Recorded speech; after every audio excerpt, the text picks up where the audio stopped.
वो हमारे अनुशासन नहीं है, उनका अनुशासन में स्वीकार्य है। हमारे जो अतीत हमको है, जहाँ जहाँ प्रामाणिकता मंदिरों की है, वो हमें चाहिए ही चाहिए। हर मंदिर को नहीं खोदना चाहिए। तो अगर किसी व्यक्ति ने, इतने महत्वपूर्ण व्यक्ति ने अगर ये स्टेटमेंट दिया है, तो उनकी जिम्मेदारी बनती है उनके दल के लोगों की कि सभी संभल वाले उत्तर प्रदेश के लोगों पर जिन पे झूठे मुकदमे लगे हैं, उनके मुकदमे वापस हों। निजी विचार मोहन भागवत जी का हो सकता है, क्योंकि हम वो दिन भूले नहीं हैं। आक्रांताओं ने, आक्रमणकारियों ने हजारों वर्ष तक हमको गुलाम रखा और मंदिरों को तोड़े, गुरुकुल को नष्ट और विनष्ट किए। इतना पैसा आपके लिए अगर है तो आप संभल में हो या जहाँ जहाँ उत्तर प्रदेश में मुस्लिम इलाके हैं, वहाँ पर आप स्कूल बनाइए ना, अस्पताल बनाइए वहाँ पर। एक तरफ आरएसएस स्वयं को कहती है कि हम एक सामाजिक सांस्कृतिक संस्था हैं, हमारा राजनीति से कोई लेना देना नहीं, और दूसरी तरफ उनके ही कोख से भारतीय जनता पार्टी का जन्म हुआ है। भारतीय जनता पार्टी के लिए आरएसएस दिल्ली के अंदर प्रचार करना चाहती है और जुटे हुए हैं उनके लिए।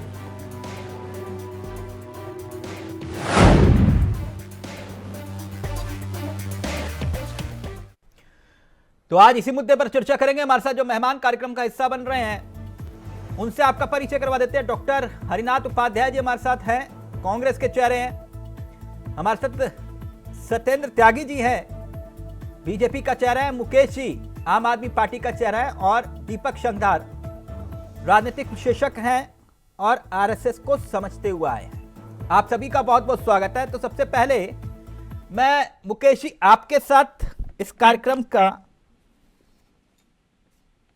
निचोड़ निकालना चाहूंगा। पहले आपसे समझना चाहूंगा, कुछ नेता यह कह रहे हैं कि आपने जो संघ संचालक को चिट्ठी लिखी है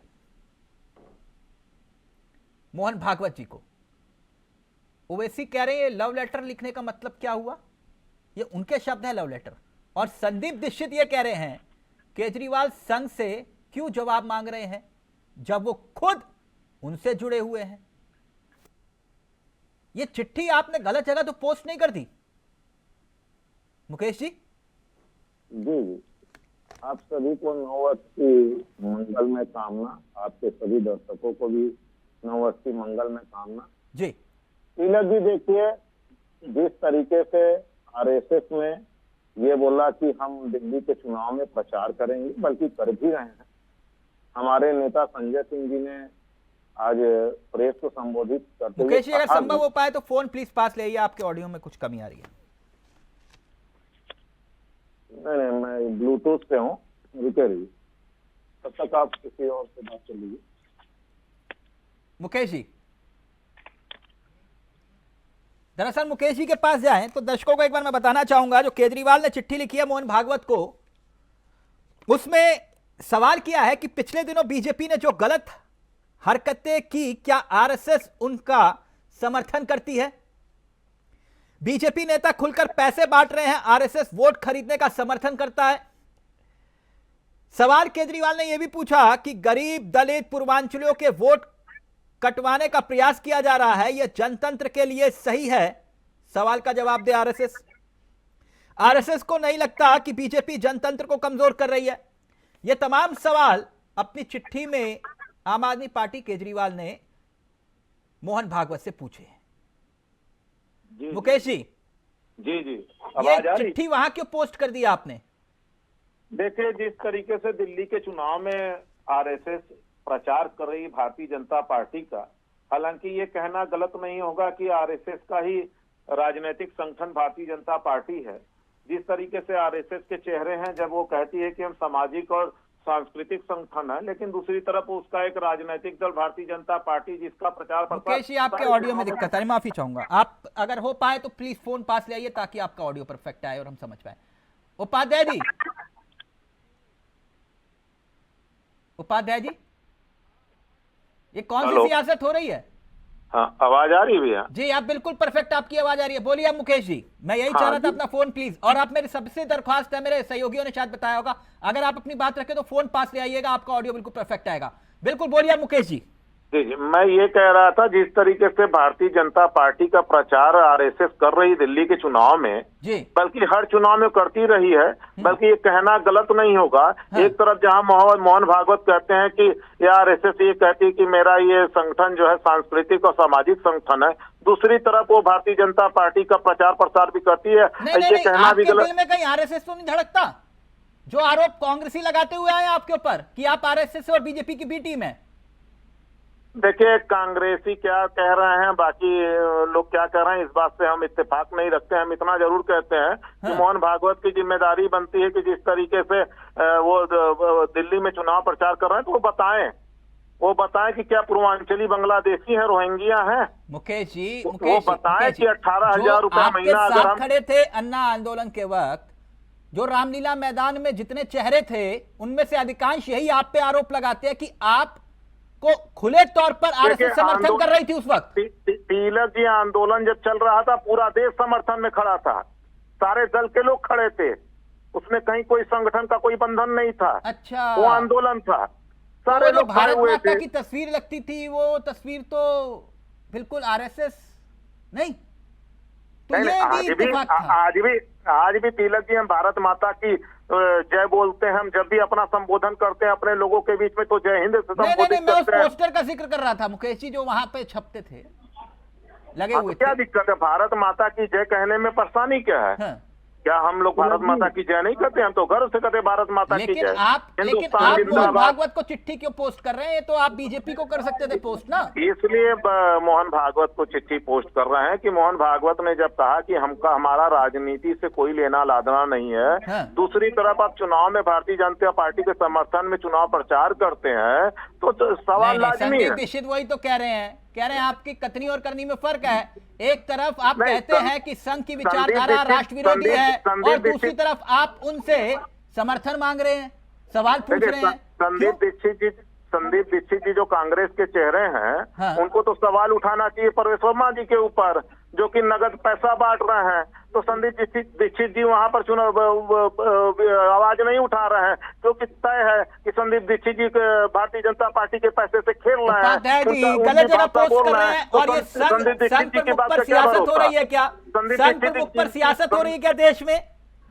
जी तिलक जी, हम इंडिया वॉइस के सभी श्रोताओं और अपने पैनलिस्ट और आपकी टीम को नव वर्ष की हार्दिक शुभकामनाएं देते हैं, और भगवान से उम्मीद करते हैं कि सरकार चलाने वाले लोगों को सद्बुद्धि आए और देश के विकास में अपना योगदान दे सकारात्मक। और 2025 में जो आदरणीय राहुल गांधी जी की सोच है, पिछड़े दलित आदिवासी सबके साथ न्याय हो सके और उनकी यह सपना पूरा हो सके, इसके लिए हम भगवान से नहीं, आज राहुल गांधी पे करते हैं। चर्चा नहीं है, आज संघ प्रमुख पे चर्चा है। हाँ, हाँ। और जो आप कह रहे हैं संघ प्रमुख जी की बात का, तिलक जी देखिए, वो आदमी लेटर लिखता है या उलाहना लिखता है, जैसे दो भाई आपस में झगड़ा करते हैं तो पिता के पास एक भाई जाता है, हाँ। जो कमजोर होता है या जो भी परेशान होता है, कि देखिए उन्होंने ऐसा किया।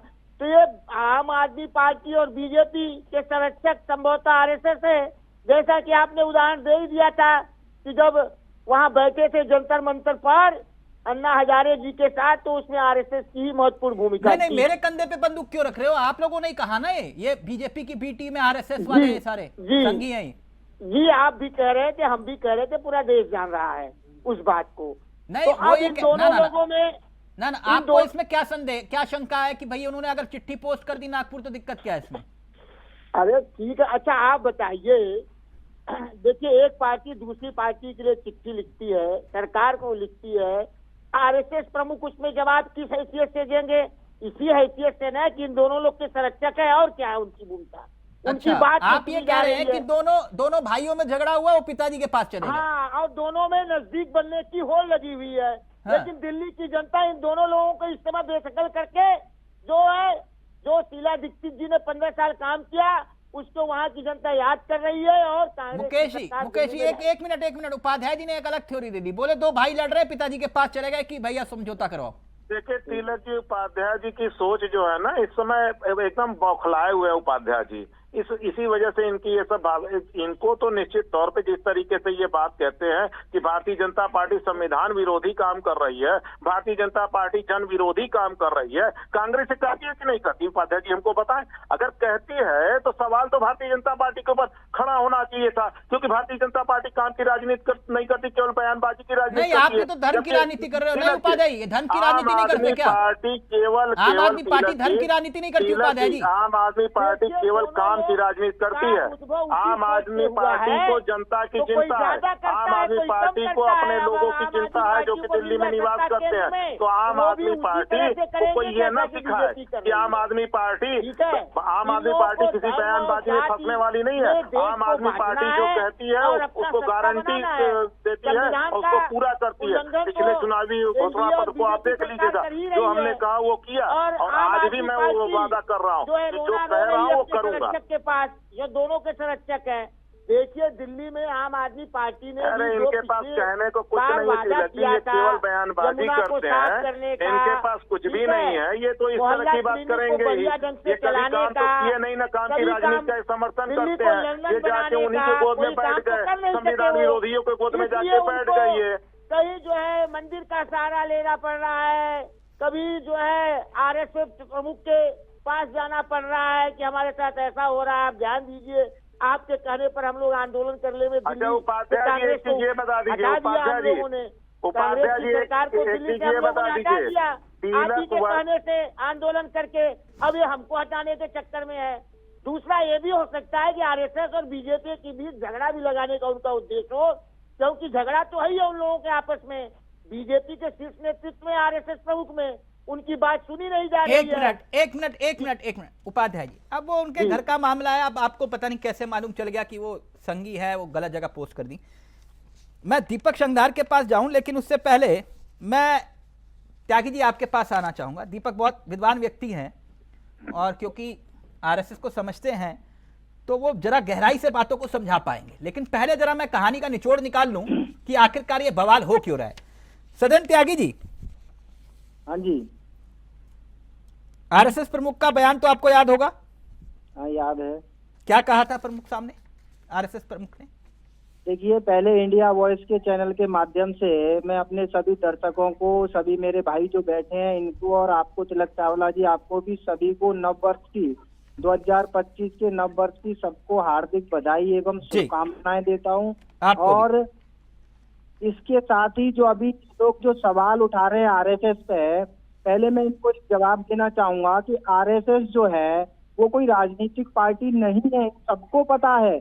और दूसरी बात मैं इनको बता दूं कि राष्ट्रीय स्वयंसेवक संघ के जितने भी स्वयंसेवक होते हैं उनके अंदर कोई महत्वाकांक्षा नहीं होती है कि वो पार्टियों में जाएंगे, चुनाव लड़ेंगे। और एक और मैं बात बता दूं इंडिया वॉइस के चैनल के माध्यम से कि आरएसएस के जो कार्यकर्ता होते हैं वो किसी भी पार्टी में हो सकते हैं, किसी भी दल में हो सकते हैं। और यहाँ ये नहीं है कि राष्ट्रीय स्वयंसेवक संघ में यदि एक बार व्यक्ति जुड़ गया तो उसके बाद वो जिंदगी भर, यदि एक बार वो व्यक्ति त्यागी जी, एक मिनट चावला जी, इन लोगों को जानकारी नहीं है, ये उंगली उठाते रहते हैं। एक मिनट बस एक्सप्लेन करने नहीं दीजिए त्यागी जी। अनुसांगिक संगठन है ना आपके आरएसएस के, उनमें से एक बीजेपी है। एक मिनट मैं कुछ और बताने वाला हूँ। मैं गलत बोल रहा हूँ? नहीं सही बोल रहा है, बिल्कुल सही बोल रहे हैं, मैं गलत नहीं बोल रहा हूँ।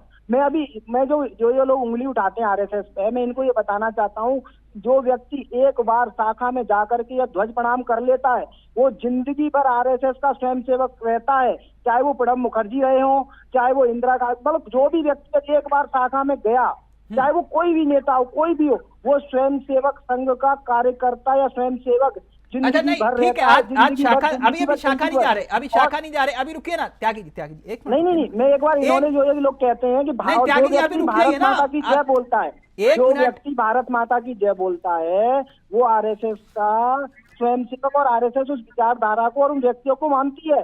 ये लोग धर्म की बात करते हैं, तुष्टीकरण की बात करते हैं, एक विशेष समुदाय के लिए चश्मा पहन के उनकी बात करते हैं, ये उन सबको दिक्कत होती है। चाहे एक मिनट आराम से। अब आपने अपनी बात को रख दिया।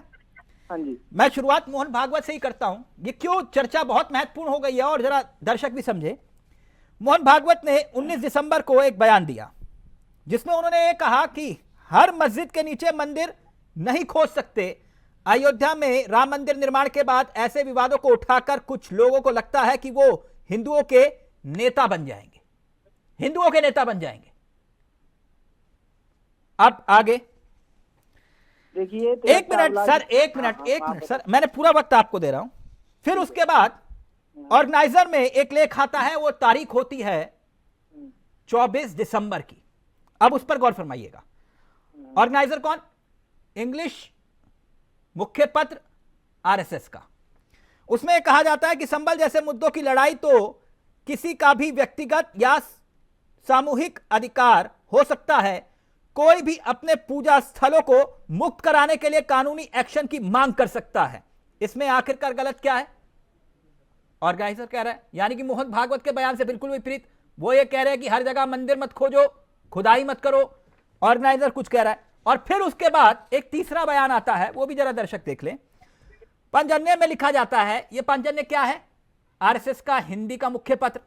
उसमें यह कहा गया कि कुछ लोग अपने राजनीतिक स्वार्थ के लिए मंदिरों का प्रचार कर रहे हैं और खुद को हिंदू विचारक के रूप में पेश कर रहे हैं। मंदिरों का राजनीतिक फायदे के लिए इस्तेमाल स्वीकार्य नहीं है। इसे राजनीति का हथियार नहीं बनाना चाहिए। भागवत का बयान गहरी दृष्टि और सामाजिक विवेक का आह्वान है। खुदाई करोगे आप त्यागी जी? देखिए तिलक चावला जी, जो संभल में खुदाई हुई, हाँ। वो सबको पता है कि वो पुरातत्व विभाग की संपत्ति है।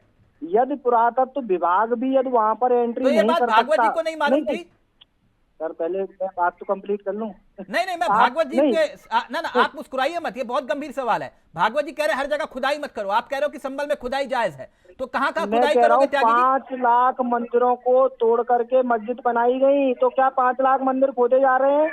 बताइए, क्या 5 लाख मंदिर खोदे जा रहे हैं? मैं भी पूछ रहा हूँ इंडिया वॉइस के चैनल के माध्यम से, हाँ। क्या 5 लाख मंदिर नहीं खोदे जा तो रहे हैं ना? भागवत जी जो बात कह रहे हो उससे आप ना उनके साथ नहीं खड़े ना। नहीं, जो बात भागवत जी कह रहे हैं कि हर जगह मंदिर मत खोजो, हर जगह खुदाई मत करो, तो हर जगह कौन खोद रहा है? जहाँ पर कोर्ट का आदेश होता है, हाँ। तो वहाँ पर शासन प्रशासन की जिम्मेदारी होती है हाँ। कि उसको फॉलो किया जाए। हाँ। ऐसा नहीं है कि यदि हम शासन प्रशासन की बातें नहीं मानेंगे। जब शासन प्रशासन कोई सरकार में है, सत्ता में नहीं है, तो वही तो वो जब कह कोर्ट रहे का हैं कोई कब तक आदेश ये होता खुदाई है, जारी रहेगी? तो खुदाई कहाँ हो रही है? बताइए, कौन सी खुदाई हो रही है? अच्छा, बताइए। सर्वे नहीं हो रहा, कहीं कहीं खुदाई नहीं हो रही। अभी तो आप कह रहे हो कि देखिए, सब जहाँ पे मंदिर जहाँ तोड़कर पर मस्जिद कोर्ट बनाई का गई आदेश वहाँ खाली होगा, करवाएंगे। जहाँ पर संविधान होगा, संविधान के हिसाब से, संविधान के नियम और कानून के हिसाब से जब कोर्ट का आदेश, पूरा देश चलता है, दिन में रोज आदेश होते हैं, लाखों आदेश होते रहते हैं, लाखों प्रोसेस होते हैं, तो सबको थोड़ी ना रोक दिया जाएगा। त्यागी जी, उन्होंने- त्यागी हाँ जी, जी। इतना सरल नहीं है जितना आप बना रहे हैं। तो फिर ये देखिए- मोहन भागवत जी ये क्यों कह रहे हैं कि ऐसे विवादों को उठाकर कुछ लोगों को लगता है कि वो हिंदुओं के नेता बन जाएंगे? वो किसको कह रहे हैं? देखिए, मैं इस बात पर भी दूंगा, लेकिन पहले जो अभी जो उपाध्याय जी और मुकेश जी जो बार बार उपाध्याय जी को छोड़ दीजिए, अभी मुकेश जी को RSS छोड़ दीजिए। मैं जो नहीं, सवाल पूछ रहा हूँ घुमाइए मत, मुझे मत घुमाइए त्यागी जी। मैंने आपसे देखिए, पूछा मैं वो किसको कह आपको रहे कौन थे? घुमा सकता है? तिलक चावला जी, आप बुद्धिजीवी हमारे एंकर हैं, इंडिया वॉइस चैनल के इतने अच्छे आप एंकर हैं, आपको कोई नहीं घुमा नहीं, सकता। मेरी उपलब्धि देखिए, कुछ नहीं है। आप त्यागी जी उत्तर दीजिए, ये किसको कह रहे हैं कि वो जो है वो हिंदुओं के नेता बनना चाहते हैं? कौन बनना चाहता है? देखिए, मैं एक बात और बता दूं, आरएसएस की जब प्रार्थना होती है, आरएसएस की प्रार्थना में सबसे लास्ट में भारत माता की जय बोला जाता है। और जो भी व्यक्ति भारत में रहने वाला व्यक्ति किसी भी समुदाय का हो, यदि वो शाखा में त्यागी जी, आकर मैं के भारत शाखा माता की जय बात नहीं बोलता कर रहा हूँ आपसे, नहीं, मैं उसी आपसे उसी- उनके उसी बात जो पे आ रहा विचार हूँ। है मैं उसकी बात कर रहा हूँ। उन्हीं विचारों को लेकर आप के मुझे मैं कह आगे रहे आ हैं रहा कि हूँ। भाई आप मेरी वहाँ- तो बात सुनिए। हाँ। अब उसमें जो आप कह रहे थे कि अनुसांगिक संगठन है, चाहे भाजपा हो या 108 है, उसमें 108 जो संगठन, जो आंतरिक जो हमारे संगठन है आरएसएस के, उसमें एक मुस्लिम एकता मंच भी है, जिसके राष्ट्रीय संयोजक हमारे त्यागी जी, आप मुझे आरएसएस पर निबंध सुना रहे, मुझे निबंध नहीं सुनना। मैंने कहा कि जो विचार रखे हैं आरएसएस प्रमुख ने और जो ऑर्गेनाइजर में है और जो अब सीधे तौर पर आपके पंजन्ने में छपा है, तो वो तीनों अलग अलग बातें हैं। मैं ये कह रहा हूं आपसे। देखिए, तीनों जो आप बातों को जोड़ रहे हो, लेकिन यह तीनों का आप तथ्य निकालोगे तो एक ही है ना, कि भारत माता की जय। अच्छा। भारत माता की जय बोलिए, भारत में दीपक रहिए। शंदार, भारत एक मिनट, मुझे लगता है कि वो बांग्लादेश आपसे में- ज्यादा दीपक नहीं, जानते हैं आरएसएस के बारे में। एक मिनट रुकिए ना, नहीं, बांग्लादेश में इतने एक हिंदुओं मिनट पर रुकिए, अत्याचार- एक मिनट त्यागी जी, आपके काम आएगा, सुनिएगा, अच्छा बोलते हैं दीपक। दीपक, मेरी आवाज आ रही है आपको? जी आवाज आ रही है। तो मोहन भागवत जी जो बात कह रहे हैं, ये आरएसएस का हृदय परिवर्तन हो गया है दीपक संधार, या फिर अलग ट्रैक पर मामला जा रहा है? नहीं, किसी ट्रैक पर नहीं, ये सामाजिक समरसता का विषय है। हाँ, यदि इसकी गहराई और दूरदृष्टि को यदि देखें, सामाजिक समरसता का विषय है और समाज में सद्भाव रहे, हाँ, समाज में एकता रहे, हाँ, और भारत अखंड रूप में रहे, इसके लिए जरूरत है कि समाज में सद्भाव रहे, समरसता रहे। तो ये बहुत दूरदृष्टिकोण विषय है कि अनावश्यक रूप से ऐसे विषय न उठाए जाएं। कहने का अर्थ ये है कि अनावश्यक रूप से ऐसे विषय न उठाए जाएं, लेकिन यदि आवश्यक है तो करना जरूरी है। और उच्चतम न्यायालय के माध्यम से, माननीय उच्चतम न्यायालय के माध्यम से यदि कोई बात जारी, देखिए कभी भी किसी विषय पे कोई संज्ञान सुप्रीम कोर्ट लेती है और उस पर यदि कोई निर्णय आता है, हाँ, तो उस निर्णय के आधार पे अन्य विषय भी उस तरीके के संज्ञान में सुप्रीम कोर्ट के लाए जाते हैं। हाँ।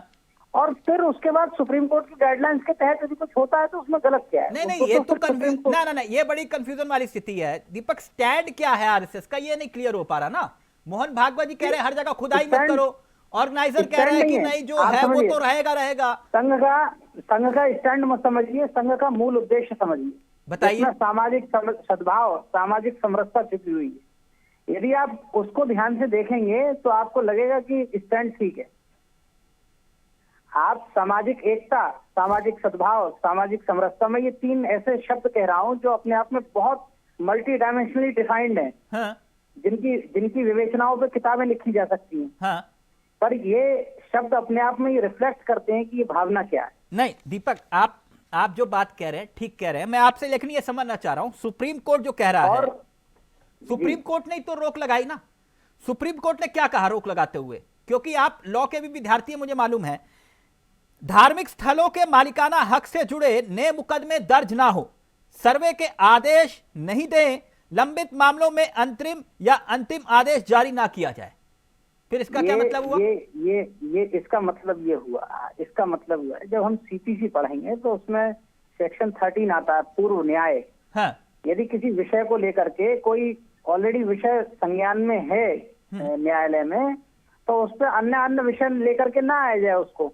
इसका अर्थ सीधा ये है, वो सुप्रीम कोर्ट की गाइडलाइंस है अकॉर्डिंग टू द लॉ। लेकिन फिर मोहन भागवत जी जो बात कह रहे हैं, वो मोहन भागवत जी जो बात कह रहे हैं कि हर जगह खुदाई मत करो, हर मस्जिद के नीचे मंदिर मत खोजो। देखिए, खोजना देखिए विषय है कोई मतलब जब भी कोई कोर्ट के माध्यम से, मैं तो आपसे बिल्कुल लॉफुली बात कर रहा हूँ, देश संविधान से चलता है। और संघ ने हमेशा, चाहे राम मंदिर का विषय इतने लंबे समय तक राम मंदिर का विषय खिंचता रहा। हाँ। और अब मुझे लगता है कि कांग्रेस से शायद कोई नहीं बोलेगा इस विषय पर। आप देखिए कि संघ ने हमेशा और समस्त हिंदू समाज ने, इस देश के बहुसंख्यक ने हमेशा सुप्रीम कोर्ट के न्याय का इंतजार किया, उनके आदेश का इंतजार किया। कभी ब्रीच ऑफ लॉ नहीं किया, कभी समाज की शांति को भंग करने का कारण नहीं बना संघ। और नहीं, वही तो आरोप लगा रहे हैं ना कि भाई आप कहते कुछ है, करते कुछ है। आरएसएस जो बोलता है बीजेपी नहीं सुन रहा है। आरोप क्या है? राजनीतिक जो दल है, राजनीतिक तो दल जो है, तिलक जी मैं आपको बताऊं, उन्होंने संघों को कैसा मान लिया कि जब मर्जी उन्होंने पेश किया समाज के सामने।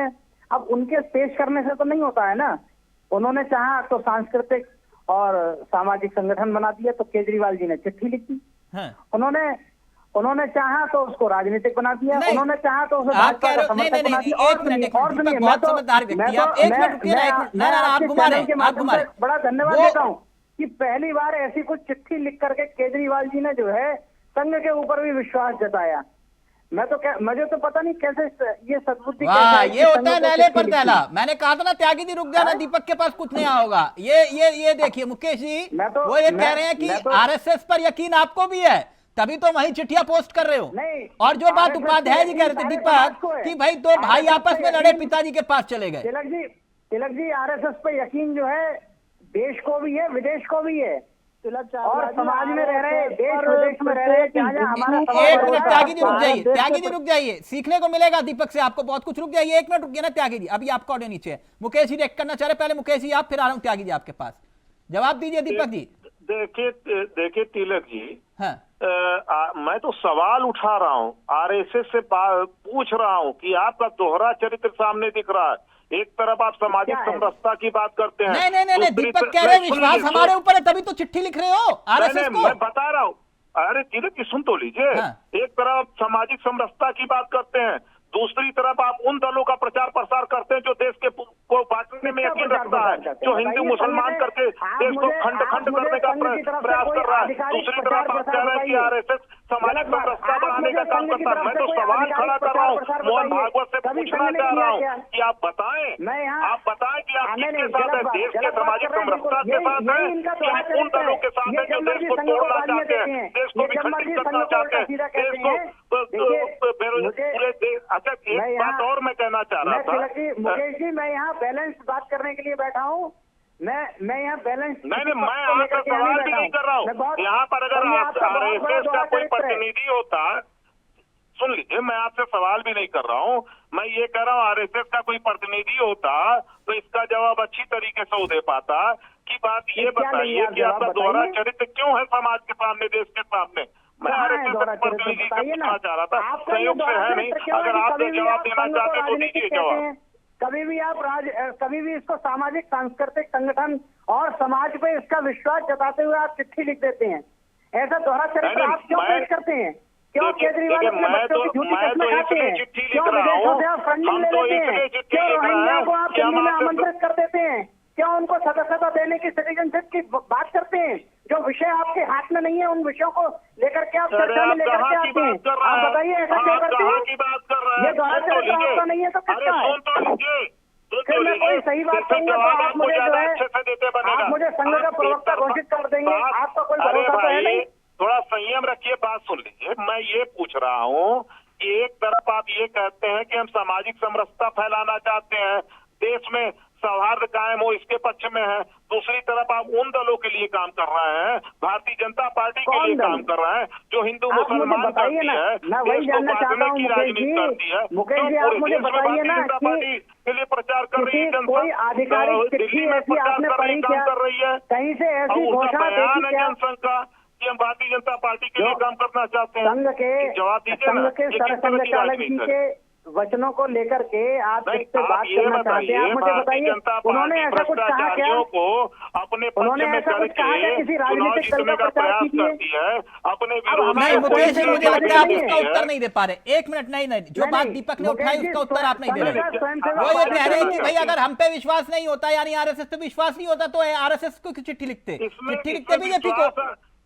इसमें विश्वास और विश्वास की कहाँ बात है? नहीं तो फिर आरएसएस, फिर वो अब उपाध्याय जी जो बात कह रहे हैं कि भाई दो भाई आपस में लड़ रहे, पिताजी के पास चले गए। नहीं वो क्या कह रहे हैं उपाध्याय जी, नहीं पता उपाध्याय जी का तो समझ में ही नहीं आ रहा। उपाध्याय जी एकदम बौखलाए हुए हैं क्योंकि पूरी तरह से हार रहे हैं। वो तो जीरो पहले भी थे, जीरो अब भी रहेंगे। नहीं ये तो उपाध्याय जी कह रहे हैं वो आरएसएस की शाखा से ही आते हैं। एक मिनट रुकिए ना, उपाध्याय जी रहेंगे आप, एक मिनट। ये दीपक ने नहले पर दैला मार दिया। उपाध्याय जी वो होता है ना जैसे शरणम गच्छामी, संगम शरणम गच्छामी केजरीवाल का, यही कह रहे हैं आप? इसके पीछे थ्योरी क्या है? या फिर ये कि भाई दो बड़ी शक्तियां दिल्ली में आपस में लड़ रही हैं, बीजेपी और आम आदमी पार्टी, कहीं आप पिक्चर में है नहीं, जानबूझ के जो है वो आप लड़ाई के बीच में कूद रहे कि नहीं हम भी हैं? देखिए तिलक जी, दिल्ली में हमने जो गौरवमयी सरकार चलाई है, हमारी आदरणीय मुख्यमंत्री शीला दीक्षित जी, आज वहाँ की जनता उनको याद करती है। आप जो है विश्लेषण कर लीजिए घूम घूम कर, वैसी सरकार आज तक किसी ने नहीं चलाई है और उसी को याद कर रहे हैं लोग। हमारे पास तो विरासत है भाई, अब हमको विरासत के आधार पर वोट देगी। और वर्तमान में जिस तरह से हमारी पार्टी जो है, ये विरासत तो 3 बार रही होगी ना जब वो सत्ता में आए। वो विरासत कहाँ गुम हो रही थी आपकी, जो खाता भी नहीं खोल पा रहे थे? यही 2 भाई 4 भाई 5 भाई मिलकर वहाँ जंतर मंतर पर झूठा प्रचार कर रहे थे हमारी सरकार के खिलाफ, जिसकी पोल खुल गई। आज लोग आज आप कह रहे हैं दोनों भाई हैं, इनमें से एक भाई को तो आप ले उड़े, फिर इसका मतलब ये हुआ दिल्ली में आप बताइए लोकपाल गठित हुआ है मीडिया को प्रतिबंधित करने की कि जब लोग विरासत है आपातकाल की, विरासत है मीडिया को प्रतिबंधित करने की, आप बताइए लोकपाल गठित हुआ का कारण यमुना नदी साफ हुआ है इनके पास, दिल्ली लंदन में उसका कारण बन गया जिसका केजरीवाल जी ने वादा किया था। आप बताइए तो ये दोनों लोग झूठ बोलते हैं, दोनों लोग चुनाव आएंगे तो जो है और धर्म के नाम पर राजनीति करेंगे, जात के नाम पर राजनीति करेंगे, कोई मंदिर, कोई जो है मंदिर पुजारी, ग्रंथी, अरे आपकी सरकार राजकुमार जो है 2013 की तरह ऑर्डिनेंस फाड़ देंगे, आपके राजकुमार जो है 2013 की तरह अध्यादेश को फाड़ देंगे। इनकी सरकार दिल्ली में है, क्यों ना आगे शुरू कर दीजिए जो जो आपने वादा किया है, जैसे झारखंड की सरकार ने, एनडीए गठित सरकार सोरेन जी के नेतृत्व वाली सरकार ने तुरंत देना शुरू कर दिया था। ये क्यों वादा कर रहे हैं कि चुनाव बाद आएंगे? अरे आज आपकी सरकार है, आज करिए जो कल करना सो आज करिए। उपाध्याय वो तो वादा हम लोग उपाध्याय उपाध्याय एक मिनट जी, आप लोग राजनीतिक कार्यक्रमों में मंदिर नहीं जाते क्या? नहीं जाते तो बताओ, फिर मैं बताऊंगा आपको तस्वीरों के साथ। कौन? हम लोग जाते हैं। जाते हो ना? तो फिर ये क्यों कह रहे हो कि धर्म की राजनीति वो करते? धर्म की राजनीति तो आप भी करते हो। नहीं, धर्म की राजनीति जो इन्होंने अभी ये कह रहे हैं इनके मीडिया मास्टर, या तो आप ये बोलिए कि केजरीवाल ने जो है पुजारियों को और ग्रंथियों को अगर 18,000 रुपए देने का ऐलान किया, उसका हम विरोध करते हैं, तो बोल दो। नहीं, हम विरोध नहीं करते हैं। फिर देखिए, इसका मतलब तो ये हुआ वो नाले पर दाला दे रहे हैं आपको। नहीं भाई, आप दीजिए ना। नहीं तो वो वही तो दे तो रहे हैं, आपने कहा दो, वो दे रहे हैं। कहाँ वो कह रहे हैं हम सरकार है और आप कह रहे हो कि भाई वो संघी है। अरे वो तो है, वो है तो फिर क्यों आपने अभी जो है इंडिया गठबंधन में उनका हिस्सा बनाया, और वो ये आपको कह रहे हैं कि अब बाहर निकाल देंगे हम। भाई और आप ही के नेताओं को कह रहे हैं कि बीजेपी से पैसे लेकर जो है आप लोग प्रत्याशी उतार रहे हो। देखिए, यही कह रहे हो ना मुकेश जी? तो ये लोग बांट ही रहे हैं, बीजेपी के लोग और आम आदमी पार्टी के लोग कांग्रेस को हराने के लिए आरएसएस के साथ मिलकर दोनों लोग साजिश कर रहे हैं। लेकिन वहाँ पर ये सफल नहीं होंगे।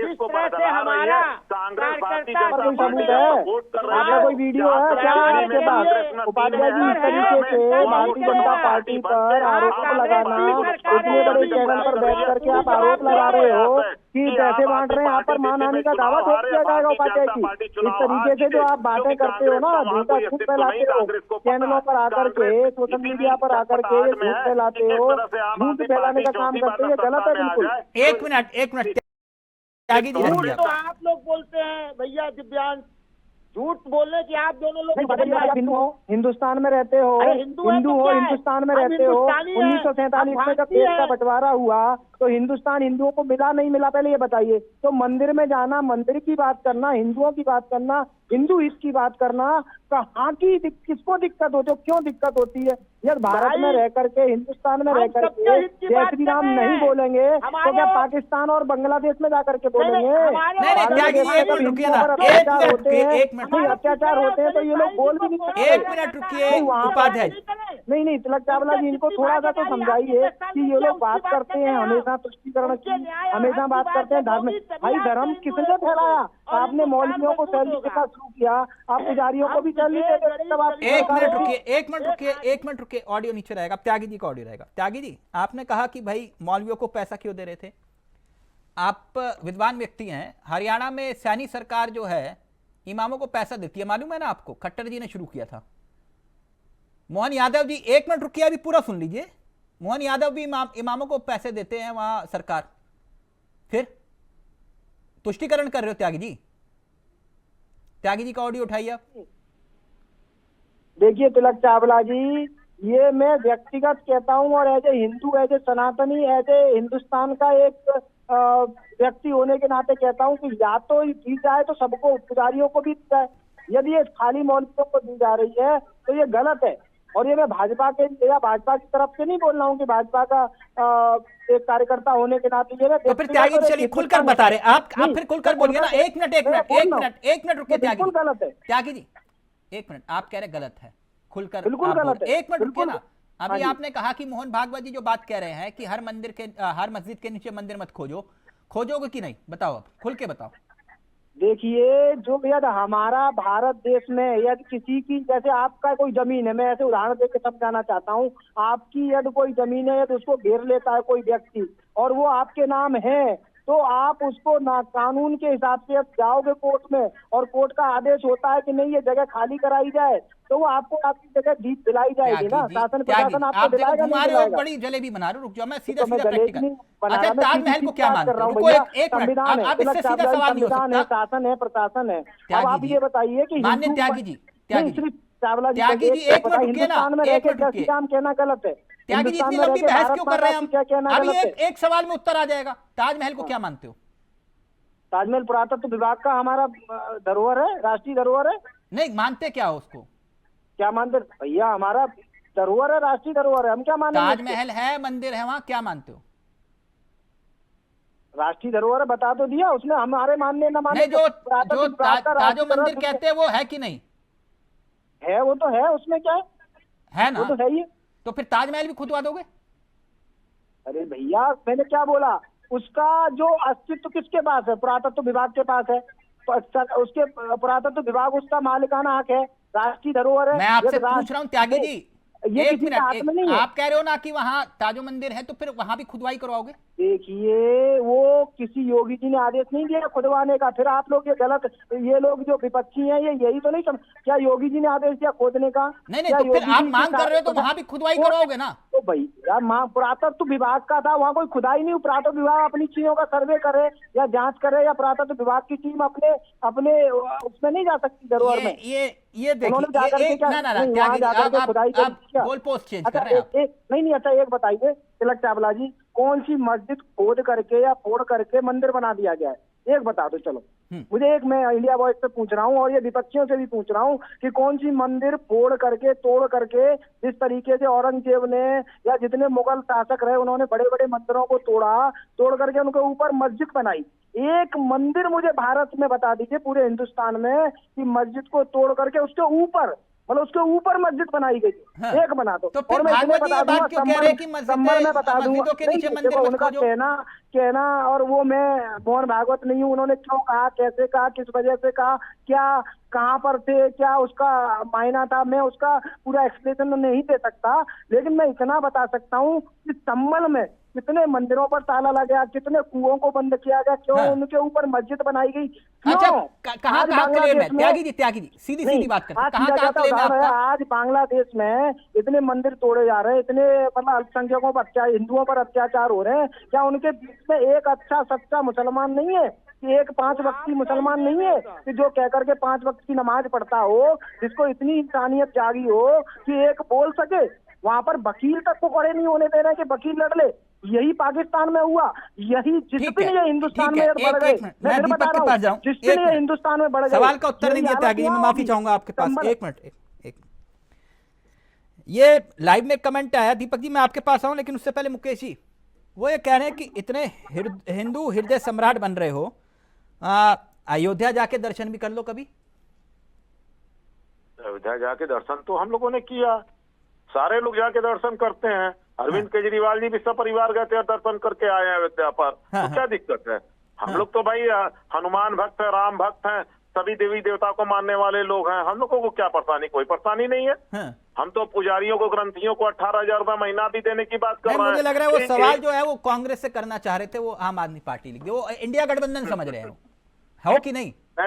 देखिए, इंडिया गठबंधन तो अपनी जगह कायम है। सर, अब जिस तरीके से कांग्रेस का चरित्र है, जिस तरीके से कांग्रेस काम कर रही है, अगर ये अपने आप में सुधार नहीं करती है तो आम आदमी पार्टी मांग करेगी कांग्रेस को इसे इंडिया गठबंधन से हटाया जाए। तो इंडिया गठबंधन में कोई संशय नहीं है। अच्छा, मैं एक सवाल पूछना चाहता हूँ त्यागी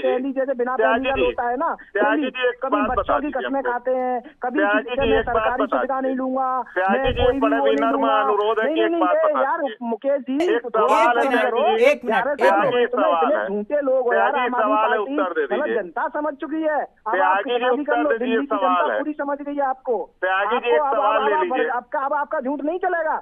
आपने आंदोलन ठीक है, अन्ना त्यागी जी, हजारे आप जी ने ही की बात आंदोलन मैं किया, करना चाह रहा उनको था। आपने साइड मेरी किनारे बात कर सुन लीजिए दिया, आप। उनका आपने फायदा ले लिया। अन्ना एक-एक हजारे जी लोग क्यों गाली बोलेंगे तो देते हैं ज्यादा आपको? अच्छा समझ में क्यों आएगा देते लोगों हैं को, गाली? इसलिए मैं नहीं जब पूछ आपको रहा हूँ।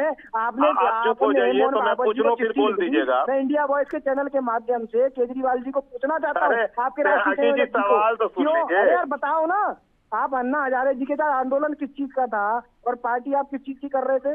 बताइए। पार्टी बना ली आपने, अपने बच्चों की कसम खाई आपके अरविंद केजरीवाल जी ने कि हम सरकारी सुविधाएं नहीं लेंगे, सरकारी। और 45 करोड़ के स्विमिंग पूल बनवा रहे हो। 45 आपके यहाँ कितने मतलब करोड़ों रुपए आप लगा रहे हो अपने आवास में, है? ये कहाँ, ये गरीब किसान मजदूर के टैक्स का पैसा नहीं है? अच्छा, बताइए। त्यागी जी मेरी कोरोना बात सुन में- लीजिए। अरे रुक नहीं, तो कोरोना जाइए, में- मेरी रुको, बात सुनो सुनिए, यार, जवाब मुकेश दे जी, दीजिए। कोरोना में दुनिया मर रही थी तिलक और जी, इनको रोकिए, मैं कुछ आपके सवाल राष्ट्रीय पूछना चाह संयोजक रहा अरविंद था। केजरीवाल मतलब बोतलों का ये एक तो हिसाब से रटा फ्री, रटा नहीं, एक रटा तो शराब स्क्रिप्ट पढ़ माफिया, रहे हैं। शराबों की मतलब यही दर्शकों पढ़ाई को करी है अच्छा नहीं उन्होंने, लगेगा। तो यही पढ़ाई करी, आंदोलन यही सीखा है। दिल्ली की जनता को शराब मतलब अरे शराब काम बांटने की का बात ही काम कर कराओगे? लीजिए। अरे भाई काम की थोड़ी राजनीति तो शर्म कर करो लीजिए, यार। काम की बात दीपक कर लीजिए। चंदा, 22 एक राज्यों में मिनट, आपकी एक सरकार दीपक है। रहेंगे, शराब- दीपक रहेंगे। दीपक, ये कहीं ऐसा तो नहीं है कि जानबूझकर इस तरह के बयान दिए जा रहे हैं कि जो असल मुद्दे हैं उनसे ध्यान भटक जाए?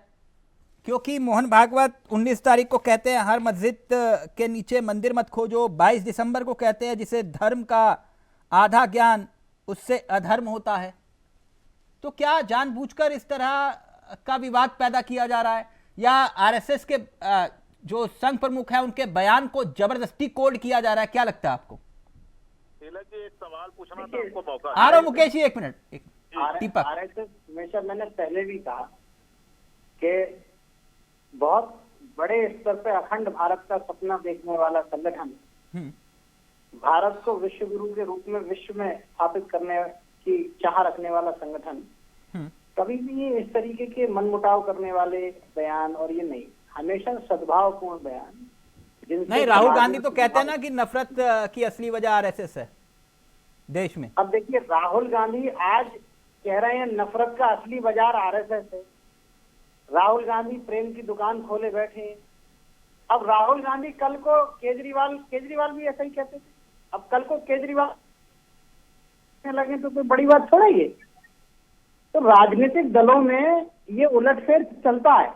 नहीं पर नहीं, ये बयान जबरदस्ती कोड किए जा रहे हैं। दीपक, आपको क्या- यूनिवर्सलिज्म दिखेगा और वो यूनिवर्सलिज्म जो है आपको इन्हीं भाषणों के माध्यम से पता चलेगा। कभी आपको संघ का कोई बयान आज तक, आप देखिए संघ अपने शताब्दी वर्ष में जी रहा है, संघ अपने शताब्दी पूर्ण करने जा रहा है 2024 में। 100 वर्ष 2024 के विजयदशमी को 100 वर्ष हुए।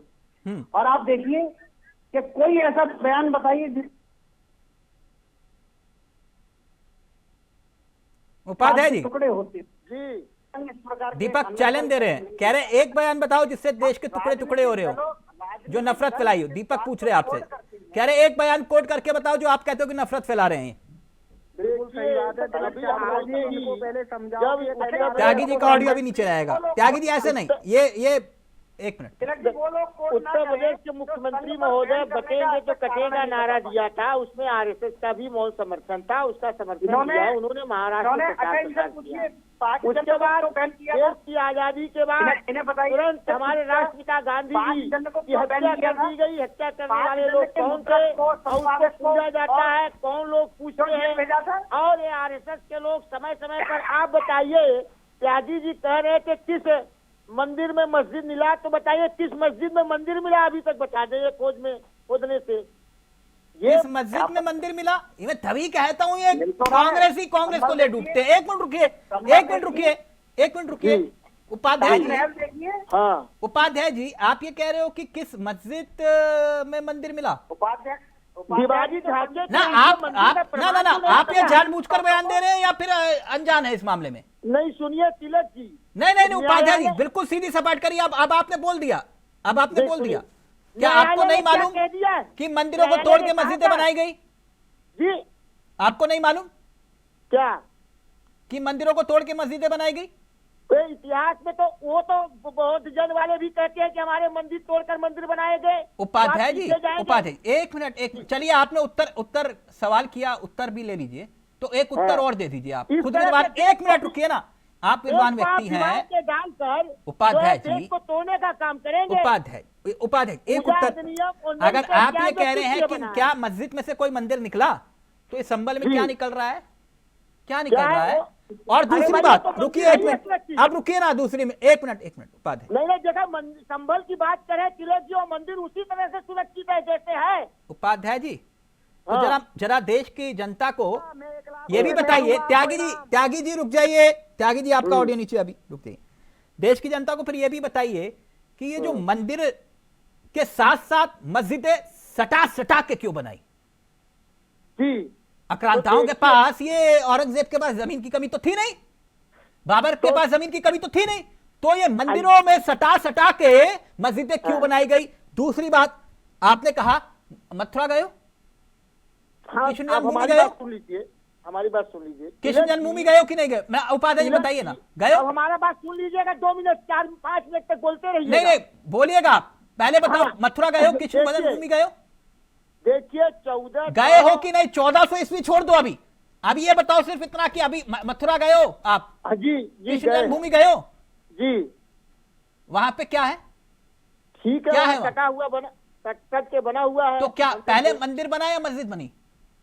पहले मंदिर बना, पहले मंदिर बना, लेकिन बगल बना में- ना, जी, बना ना, तो आप बोलो कि वहां पे कृष्ण का जन्म भी नहीं हुआ था, जैसे आपने कहा था अयोध्या में राम का जन्म नहीं हुआ था, बोल सकते नहीं हो? हुआ। भाई ये कैसे हम कह देंगे? हाँ, हम तो फिर सर ये विवाद मत पैदा करो यहाँ पर कि भैया वहां जो है मस्जिद के नीचे कोई मंदिर मिला कि नहीं मिला। देखिए, न्यायालय के द्वारा अभी तक सिद्ध कहाँ हुआ, वो तो हम लोग की मान्यता है कि हाँ तोड़ा गया, लेकिन सुनिए तिलक जी, उस समय के मुसलमान अगर अत्याचार किए तो इस समय के मुसलमानों को आप उसको सताएंगे या फैसला करेंगे? तो हमारे दलित भाई यही मौलाना कहे, हरिनाथ, सबसे तिलक पहले आप ही जी, बनोगे मौलाना हमारे हरिनाथ। दलित बांग्लादेश में भाई देखो क्या हो रहा है। कहेंगे, अरे बांग्लादेश में हमको कहाँ गए हजारों यार? साल पहले अरे हमारे बांग्लादेश पूर्वजों के को कहाँ सताया चले गए? गया। बताओ ना, अब हम बांग्लादेश क्यों नहीं सताएंगे। आवाज निकल रही है? इससे अरे क्यों नहीं आवाज निकल रही है यार? शांत बैठ ये जाते जो हो, मनुस्मृति पता से नहीं संविधान कहाँ से। चलाने सबसे वाले पहले लोग बनोगे हैं। मौलाना हरिनाथ, मैं बता रहा हूँ मनुस्मृति तुम्हें। से देश चलाने बाबर और वाले लोग औरंगजेब हैं। के समय में वो होते ना, तोड़ने की होते बात तुम जैसे करते हैं। लोग, तुम जब जैसे उनको लोग होते सम्मान तो सबसे देने की पहले बात मौलाना करते हैं, तुम्हारे सामने जातिगत लगता। गणना की बात पता नहीं करते कहाँ से हैं, चले आते तो हैं ये यार, कहते पता हैं ही हम नहीं देश को तोड़ रहे त्यागी हैं। जी और बांग्लादेश उपाध्याय में जी क्यों का नहीं ऑडियो बोलते? नीचे, अभी रुक जाइए ये यहाँ पर ये धर्म युद्ध मत छेड़िए। उपाध्याय जी एक छोटी सी दरख्वास्त है आपसे, आपने कहा, ये किसने कहा कि दुश्मनी निकाली जा रही है? 1 मिनट रुक जाइए उपाध्याय जी, ये अभी ना थोड़ा सा इतिहास को समझने, थोड़ा सा उपाध्याय जी विद्वान व्यक्ति हैं, शहीदी दिवस मनाया सबने, 1 मिनट रुको ना, क्रिसमस भी मनाया आप लोगों ने, शहीदी दिवस भी मना लिया, 1 मिनट रुको मेरी बात, इतने विद्वान व्यक्ति हो सब लोग, शहीदी दिवस पर आपके भी नेताओं ने बड़े बड़े अक्षरों में लिखा, ये 4 साहबजादों ने अपनी शहादत क्यों दी थी, पढ़ लीजिएगा, बहुत कुछ है उसमें। ठीक उपाध्याय जी, जो 4 साहबजादों ने, हमारे बच्चे के नाखून से खून भी निकल आता है ना तो रोंगटे खड़े हो जाते हैं, गुरु गोविंद सिंह जी ने अपने 4 सपूत शहीद कर दिए थे। क्यों किए थे? नहीं आएगा। क्यों किए थे? आज शहीदी दिवस की बात करते हो, इतिहास पढ़ा है उपाध्याय जी? कलाम हैं? साहब, ये लोग देशद्रोही थे क्या? कौन देशद्रोही थे? नहीं तो आप इनके पूरे समाज को कहेंगे? किनके समाज को? सर मैं तो उस दौर की बात कर रहा हूं आपसे उपाध्याय जी, जिस दौर का आप जिक्र कर रहे हैं मैं वो दौर आपको याद दिला रहा हूं। आप सिर्फ ट्विटर पर ट्वीट करके ये मत साबित करिए कि शहीदी दिवस का मतलब क्या होता है, उसको पढ़िए, समझिए, देखिए और उस कुर्बानी का महत्व जानिए। ऐसा नहीं, प्लीज। बात करते हैं, ऐसा है कि अगर ये 10 साल में देश का ऐसा माहौल बना दिया है, तो अगर सभी मुस्लिम शासक देश में माहौल बनाया है कांग्रेस ने। उपाध्याय जी, मैं बता रहा हूँ इस तरीका का माहौल बनाने का काम किया त्यागी जी है रहेंगे अब, कांग्रेस ने। त्यागी जी कहीं ऐसा तो नहीं है कि ये मंदिर मस्जिद का विवाद जो है असल मुद्दों से भटकाने की एक कोशिश हो? त्यागी जी कहीं ऐसा तो नहीं है? 1 मिनट उदाहरण के तौर पर त्यागी जी, या तो जो आप याद करके आए वो बोल दीजिए एक साथ में, मुझे कोई दिक्कत नहीं है, सवाल ले लीजिए। मैंने ये सवाल इसलिए किया आपसे कि 2014 में एक रिपोर्ट आई, 2014 में भारत का जो विदेशी कर्ज था 455 अरब डॉलर के आसपास था। 2024 में भारत का विदेशी कर्ज जो है वो 711 अरब डॉलर के पार पहुंच गया। ऐसे विषयों पर चर्चा नहीं हो रही। अब हैरानी की बात यह कि आरबीआई के मुताबिक जो गोल्ड लोन के डिफॉल्टर हैं वो 30% की बढ़ोतरी हो गई। यानी 30% गोल्ड लोन डिफॉल्टर है। इसका मतलब क्या हुआ कि देश में जो लोग गहने गिरवी रखकर कर्ज लेते हैं और वो कर्ज चुका नहीं पा रहे, यानी घर में जो सोना है, सोना गिरवी रखा बच्चों की पढ़ाई के लिए, शिक्षा के लिए, स्वास्थ्य के लिए, कोई बीमार पड़ गया घर में तो कर्जा चुका नहीं पाए, डिफॉल्टर हो गए, गोल्ड वाला, मतलब जो गोल्ड था वो भी चला गया। ऐसे विषयों पर देश में चर्चा नहीं हो रही। प्रभु राम तो नहीं चाहेंगे ना ऐसा राम राज्य हो, नहीं त्यागी जी? देखिए तिलक चावला जी, ये इन विपक्षियों को समझाइए। मैं आपसे पूछ रहा हूं, आप कह रहे हो खुदाई करेंगे, मैं आपसे कह रहा हूं जो बच्चे भूखे मर रहे हैं उनका क्या?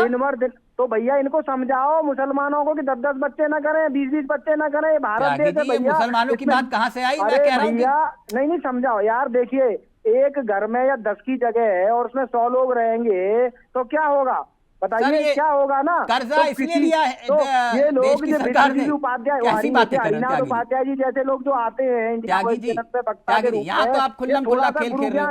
नहीं, थोड़ा सा गुरु ज्ञान मुसलमान भाइयों को, मैं सवाल कुछ और कर रहा हूँ कि देश का कर्जा बढ़ गया, आप कह रहे हो कि मुसलमान बच्चे भी पैदा कर रहे हैं। नहीं, मुसलमान भाइयों को ये दे दिया करें गुरु ज्ञान कि यदि आधी पाकिस्तान की तरह जनसंख्या बढ़ जाएगी तो भुखमरी नहीं होगी तो क्या होगा? बांग्लादेश में पूरी संख्या बढ़ जाएगी तो क्या होगा? त्यागी जी ये करेंगे, हिंदुओं को मारेंगे। त्यागी जी, दीपक बहुत विद्वान व्यक्ति हैं, दीपक भी मुस्कुरा गए। ये लग रहा है मामला व्हाट्सएप यूनिवर्सिटी वाला है, अभी छोड़ दीजिए त्यागी जी, छोड़ दीजिए, रहने दीजिए। बहुत बहुत शुक्रिया आपका दीपक भाई, आपका भी, उपाध्याय जी आपका भी, और मुकेश जी आपका भी बहुत बहुत शुक्रिया। तो ये सियासत कहां जाकर थमेगी अब देखना वो बाकी है। नमस्कार, जय हिंद, जय भारत।